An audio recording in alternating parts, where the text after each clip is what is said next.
अस्सलामुअलैकुम स्टूडेंट्स, मेरा नाम वक़ार रज़ा है। हम थ्योरम पढ़ रहे थे क्लास 10th और 9th के। आज हम क्लास 10th के चैप्टर नंबर 9 को स्टार्ट करेंगे, जिसमें आपको मैं बेसिक कंसेप्ट्स ऑफ सर्कल दूंगा कि सर्कल्स के अंदर क्या क्या चीज़ें होती हैं और उनका यूज़ क्या है। आगे हम जब आपके प्रॉब्लम करेंगे तो उसमें उसका यूज़ होगा, तो इसको गौर से समझिएगा। जैसे एक सर्कल हम ड्रा करते हैं, ये एक सर्कल है, थोड़ा सा तिरछा बना है, खैर है, ठीक है। एक सर्कल, अच्छा, एक सर्कल के अंदर एक सेंटर पॉइंट होता है और एक आउटर मोस्ट शेल होता है। तो सेंटर पॉइंट तो आप सब जानते हैं। अब आउटर मोस्ट शेल को आप क्या कहते हैं? इस आउटर मोस्ट शेल को आप क्या कहते हैं? आप कहते हैं सरकमफेरेंस। सरकमफेरेंस, ठीक हो गया।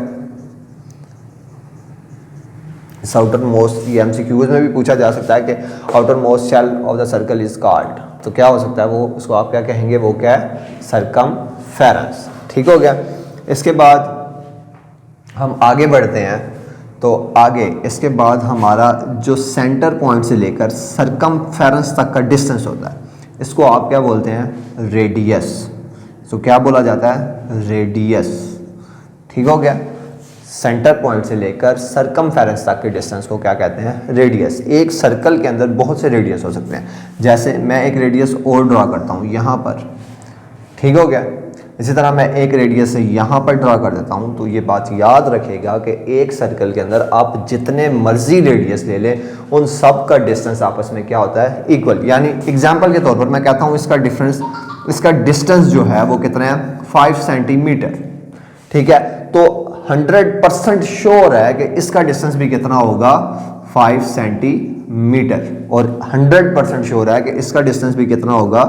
5 सेंटीमीटर। यानी एक सर्कल के अंदर आप जितने मर्जी रेडियस खींचें, यहां से खींच लें, यहां से खींच लें, जहां से भी आप जितने मर्जी रेडियस खींचें, तो उनका डिस्टेंस क्या होता है? इक्वल होता है। ये बात याद रखेगा हम, क्योंकि ये आपके प्रॉब्लम्स में यूज करेंगे, ठीक है। इसको रेडियाई ऑफ द सर्कल भी कहते हैं, रेडियल सेगमेंट। अच्छा, इसके बाद हम आगे पढ़ते हैं रेडियस के बाद सेगमेंट को, सेक्टर। बल्कि सेक्टर क्या होता है? ठीक हो गया। सेक्टर, ये रेडियस था। अब आगे हम चलते हैं सेक्टर की तरफ, ठीक हो गया। सेक्टर क्या है? सेक्टर की तरफ हम मूव करते हैं, तो देखें इस पोर्शन को मैं क्या कर रहा हूं? हाईलाइट कर रहा हूं, ठीक हो गया, जहां पर मैंने लाइंस ड्रॉ की हैं। तो दो रेडियस के दरमियान का डिस्टेंस, एक क्या है? सेक्टर। सेक्टर, अच्छा। अब बहुत से बच्चों के जहन में ये बात और आ रही होगी, तो ये भी तो दो रेडियस के दरमियान ही डिस्टेंस है, तो ये भी सेक्टर ही है, इसको भी आप सेक्टर ही कहते हैं। लेकिन इन दोनों में एक फर्क है। इसको आप जब भी लिखेंगे, जो छोटा पोर्शन है, तो आप उसको क्या लिखेंगे? Minor sector, MINOR, minor sector. और ये कौन सा है? ये मेजर सेक्टर, बड़ा मेजर सेक्टर। तो इसको आप क्या पढ़ेंगे? Major sector. इसके बाद हम आगे चलते हैं, तो आगे इसके बाद हम डायामीटर को पढ़ते हैं। डायामीटर क्या होता है? आप में से ज़्यादातर लोगों को पता होगा डायामीटर क्या है। तो डायामीटर एक सर्कल के अंदर, ये सेंटर पॉइंट हो गया। तो डायामीटर एक सर्कल के दो आउटर मोस्ट यानी दो सरकमफेरेंस को टच करेगा, लेकिन शर्त यह है कि वो क्या करेगा? सेंटर पॉइंट से गुजरेगा। तो आप उसको क्या कहेंगे? डायामीटर। डायामीटर क्या कहेंगे आप? डायमीटर। ऐसी लाइन जो सर्कल के दो सरकमफेरेंस को टच करेगी, लेकिन शर्त क्या है कि वो सेंटर पॉइंट से गुजरेगी।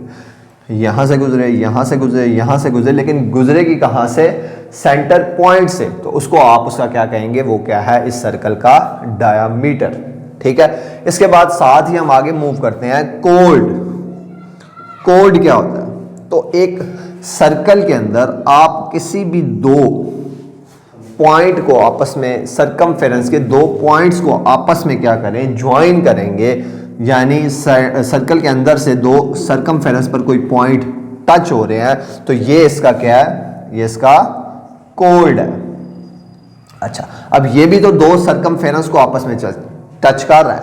अच्छा, ये बात याद रखिएगा कि जो डायामीटर है ये कोड भी है, इसको आप कोड भी कह सकते हैं, ठीक है, लेकिन हर कोड डायामीटर नहीं होगा। डायामीटर तो कोड हो सकता है, लेकिन कभी भी हर कोड डायामीटर नहीं होगा। और एक सर्कल के अंदर जो सबसे बड़ा कोड होता है वो कौन सा है, वो डायामीटर ही है, ठीक है। और इसके अलावा ये बात लाजमी याद रखिएगा कि हर डायामीटर तो कोड है, लेकिन हर कोड डायामीटर नहीं होता, क्योंकि डायामीटर होने के लिए जरूरी है कि वो सेंटर पॉइंट से गुजरे। इसके बाद हम आगे मूव करते हैं सेगमेंट या आर्क की तरफ। तो पहले हम आर्क को समझते हैं। देखिए, मैंने ए और बी ये दो पॉइंट ले लिए, ए बी दो पॉइंट हैं, ठीक है। तो ये जो इसका आउटर मोस्ट शेल है ए बी, इधर मैं फर्ज करें इस पॉइंट को सी दे देता हूं, ए सी बी, तो ये ए सी बी इसका क्या है, आर्क है, यानी वो एरिया जो कोड के आउटर मोस्ट शेल को आप क्या कहते हैं, कोड ने जिस आउटर मोस्ट शेल को कट कर दिया उसको आप क्या कहेंगे, आप उसको कहेंगे सेगमेंट, बल्कि आर्क। तो ये जिस लाइन को मैं हाईलाइट कर रहा हूं ये क्या है, इस सर्कल की आर्क, यानी A C B is arc of circle. अच्छा, इसमें भी आपके जहन में वही बात आ रही होगी। अस्सलाम वालेकुम स्टूडेंट्स, मेरा नाम वकार रज़ा है। हम थ्योरम पढ़ रहे थे क्लास 10th और 9th के। आज हम क्लास 10th के चैप्टर नंबर 9 को स्टार्ट करेंगे, जिसमें आपको मैं बेसिक कंसेप्ट्स ऑफ सर्कल दूंगा कि सर्कल्स के अंदर क्या क्या चीज़ें होती हैं और उनका यूज़ क्या है। आगे हम जब आपके प्रॉब्लम करेंगे तो उसमें उसका यूज़ होगा, तो इसको गौर से समझिएगा। जैसे एक सर्कल हम ड्रा करते हैं, ये एक सर्कल है, थोड़ा सा तिरछा बना खैर है, ठीक है, एक सर्कल। अच्छा, एक सर्कल के अंदर एक सेंटर पॉइंट होता है और एक आउटर मोस्ट शेल होता है। तो सेंटर पॉइंट तो आप सब जानते हैं। अब आउटर मोस्ट शेल को आप क्या कहते हैं, इस आउटर मोस्ट शेल को आप क्या कहते हैं, आप कहते हैं सरकमफेरेंस, ठीक हो गया। इस आउटर मोस्ट, ये एमसीक्यूज में भी पूछा जा सकता है कि outermost shell of the circle is called, तो क्या हो सकता है, वो उसको आप क्या कहेंगे, वो क्या है, सरकमफेरेंस, ठीक हो गया। इसके बाद हम आगे बढ़ते हैं, तो आगे इसके बाद हमारा जो सेंटर पॉइंट से लेकर सरकमफेरेंस तक का डिस्टेंस होता है, इसको आप क्या बोलते हैं, रेडियस। तो क्या बोला जाता है, रेडियस, ठीक हो गया।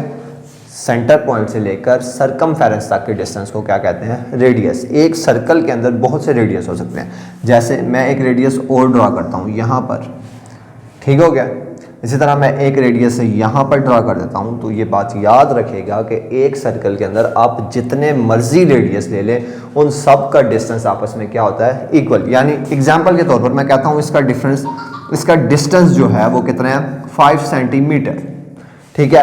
तो 100% श्योर है कि इसका डिस्टेंस भी कितना होगा, 5 सेंटीमीटर, और 100% श्योर है कि इसका डिस्टेंस भी कितना होगा, 5 सेंटीमीटर। यानी एक सर्कल के अंदर आप जितने मर्जी रेडियस खींचें, यहाँ से खींच लें, यहाँ से खींच लें, जहाँ से भी आप जितने मर्जी रेडियस खींचें, तो उनका डिस्टेंस क्या होता है, इक्वल होता है। ये बात याद रखेगा हम, क्योंकि ये आपके प्रॉब्लम्स में यूज़ करेंगे, ठीक है। इसको रेडियाई ऑफ द सर्कल भी कहते हैं, रेडियल सेगमेंट। अच्छा, इसके बाद हम आगे पढ़ते हैं रेडियस के बाद सेगमेंट को, सेक्टर, बल्कि सेक्टर क्या होता है, ठीक हो गया। सेक्टर, ये रेडियस था, अब आगे हम चलते हैं सेक्टर की तरफ, ठीक हो गया। सेक्टर क्या है, सेक्टर की तरफ हम मूव करते हैं। तो देखें, इस पोर्शन को मैं क्या कर रहा हूं, हाईलाइट कर रहा हूं, ठीक हो गया, जहां पर मैंने लाइंस ड्रॉ की हैं। तो दो रेडियस के दरमियान का डिस्टेंस, एक क्या है, सेक्टर। अच्छा, अब बहुत से बच्चों के जहन में ये बात और आ रही होगी, तो ये भी तो दो रेडियस के दरमियान ही डिस्टेंस है, तो ये भी सेक्टर ही है, इसको भी आप सेक्टर ही कहते हैं। लेकिन इन दोनों में एक फ़र्क है, इसको आप जब भी लिखेंगे जो छोटा पोर्शन है तो आप उसको क्या लिखेंगे, minor sector, MINOR, minor sector. और ये कौन सा है, ये मेजर सेक्टर, बड़ा मेजर सेक्टर। तो इसको आप क्या पढ़ेंगे, मेजर सेक्टर। इसके बाद हम आगे चलते हैं। तो आगे इसके बाद हम डायामीटर को पढ़ते हैं। डायामीटर क्या होता है, आप में से ज़्यादातर लोगों को पता होगा डायामीटर क्या है। तो डायामीटर एक सर्कल के अंदर, ये सेंटर पॉइंट हो गया। तो डायामीटर एक सर्कल के दो आउटर मोस्ट यानी दो सरकमफेरेंस को टच करेगा, लेकिन शर्त यह है कि वो क्या करेगा, सेंटर पॉइंट से गुजरेगा। तो आप उसको क्या कहेंगे, डायामीटर। डायामीटर क्या कहेंगे आप, डायामीटर। ऐसी लाइन जो सर्कल के दो सरकमफेरेंस को टच करेगी, लेकिन शर्त क्या है कि वो सेंटर पॉइंट से गुजरेगी। यहां से गुजरे, यहां से गुजरे, यहां से गुजरे, लेकिन गुजरेगी कहां से, सेंटर पॉइंट से। तो उसको आप उसका क्या कहेंगे, वो क्या है, इस सर्कल का डायामीटर। ठीक है। इसके बाद साथ ही हम आगे मूव करते हैं, कोड। कोड क्या होता है, तो एक सर्कल के अंदर आप किसी भी दो पॉइंट को आपस में, सरकमफेरेंस के दो पॉइंट्स को आपस में क्या करें, ज्वाइन करेंगे। यानी सर्कल के अंदर से दो सरकमफेरेंस पर कोई पॉइंट टच हो रहे हैं, तो ये इसका क्या है, ये इसका कोड है। अच्छा, अब ये भी तो दो सरकमफेरेंस को आपस में टच कर रहा है। अच्छा, ये बात याद रखिएगा कि जो डायामीटर है ये कोड भी है, इसको आप कोड भी कह सकते हैं। ठीक है, लेकिन हर कोड डायामीटर नहीं होगा। डायामीटर तो कोड हो सकता है, लेकिन कभी भी हर कोड डायामीटर नहीं होगा। और एक सर्कल के अंदर जो सबसे बड़ा कोड होता है वो कौन सा है, वो डायामीटर ही है।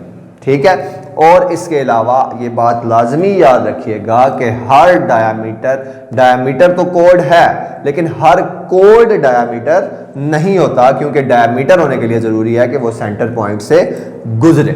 इसके बाद हम आगे मूव करते हैं सेगमेंट या आर्क की तरफ। तो पहले हम आर्क को समझते हैं। देखिए, मैंने ए और बी ये दो पॉइंट ले लिए, ए बी दो पॉइंट हैं। ठीक है। तो ये जो इसका आउटर मोस्ट शेल है, ए बी, इधर मैं फर्ज करें इस पॉइंट को सी दे देता हूं, ए सी बी। तो ये ए सी बी इसका क्या है, आर्क है। यानी वो एरिया जो कोड के आउटर मोस्ट शेल को आप क्या कहते हैं, कोड ने जिस आउटर मोस्ट शेल को कट कर दिया उसको आप क्या कहेंगे, आप उसको कहेंगे सेगमेंट, बल्कि आर्क। तो ये जिस लाइन को मैं हाईलाइट कर रहा हूं ये क्या है, इस सर्कल की आर्क, यानी ए सी बी। अब इस आर्क और इस कोड के जो अंदर का हिस्सा है, ये वाला पोर्शन, अब जिसको मैं शेडेड कर रहा हूं, ठीक हो गया, ये वाला जो पोर्शन है इसको आप क्या कहेंगे, इसको आप कहेंगे सेगमेंट। ठीक हो गया, इसको आप क्या पढ़ेंगे, सेगमेंट। जो कोड और आर्क के अंदर वाला हिस्सा है। अच्छा, इसी तरह ये इसकी ए सी बी माइनर आर्क, और जो बड़ा पोर्शन है इसको आप क्या कहेंगे, मेजर आर्क। ठीक है। और इसी तरह ये सेगमेंट, तो ये जो छोटा पोर्शन है ये माइनर सेगमेंट, और जो आउटर साइड है ये वाली, ये जो पूरी है, ठीक है, ये पूरी जो एरिया है ये वाला, तो ये वाली कौन सी है, ये भी तो एक कोड और आर्क के दरमियान है ना, तो इसको आप क्या कहेंगे, ये मेजर सेगमेंट है, मेजर सेगमेंट। बात याद रखिएगा कि लाजमी नहीं है कि आप एक कोड के दरमियान, यानी एक कोड के दरमियान वाला हिस्सा, यही सिर्फ आर्क नहीं है, आप एक जो आपके दो रेडियस के दरमियान ये सरकमफेरेंस बनती है, इसको भी आप आर्क ही कहते हैं। और इसकी जो आउटर कोड और कोड के गिर्द जो आउटर शेल है, इसको भी आप आर्क ही कहेंगे। इसको माइनर आर्क, इस सारे पोर्शन को मेजर आर्क, और इसी तरह इसको माइनर आर्क, और इसके आउटर साइड पर जितना भी पोर्शन है उसको मेजर आर्क। इससे आगे चलें अगर हम, तो आगे बस एक ही पॉइंट इसमें रह गया है, वो है आपकी टेंजेंट लाइन। टेंजेंट लाइन क्या होती है? तो टेंजेंट लाइन आप कह सकते हैं किसी भी सर्कल के आउटर मोस्ट सेल, यानी जिसको आप सरकमफेरेंस कहते हैं, सरकमफेरेंस को टच करते हुए कोई लाइन गुजर जाए तो उसको आप क्या कहते हैं? Tangent line. जैसे मैं एक लाइन ड्रॉ करता हूं जो इस पॉइंट पर सर्कल को टच करते हुए गुजर गई है, यानी इस लाइन का मैं नाम रख देता हूं AC। तो AC इस सर्कल के सरकमफेरेंस को पॉइंट B से टच करते हुए गुजर रही है, तो ABC is a tangent line of circle. ABC is a tangent line of circle. लाजमी नहीं है कि किसी एक सर्कल के अंदर एक ही टेंजेंट हो, एक से ज़्यादा टेंजेंट भी हो सकते हैं। जैसे ये लाइन अब आपके इस पॉइंट से इस सर्कल को टच करते हुए गुजर के जा रही है। ठीक हो गया? तो ये ABC, तो मैं इसको नाम दे देता हूँ PQR। तो PQR भी क्या है? टेंजेंट लाइन है इसी सर्कल की। उम्मीद करता हूँ आपको मेरा टॉपिक समझ में आया होगा। अगर किसी भी बच्चे को बेसिक कॉन्सेप्ट ऑफ सर्कल समझ में नहीं आए, या कोई भी पॉइंट किसी बच्चे को अगर समझ में नहीं आया, तो वो कमेंट सेक्शन में मेरे से ज़रूर पूछे इस बारे में। और हमारे चैनल को लाजमी सब्सक्राइब करें, बेल आइकन को लाजमी दबाएं ताकि आपको हर नई आने वाली वीडियो आपको मिल सके। और हमारे चैनल को शेयर करें अपने दोस्तों के साथ। नेक्स्ट वीडियो तक के लिए अल्लाह हाफिज़।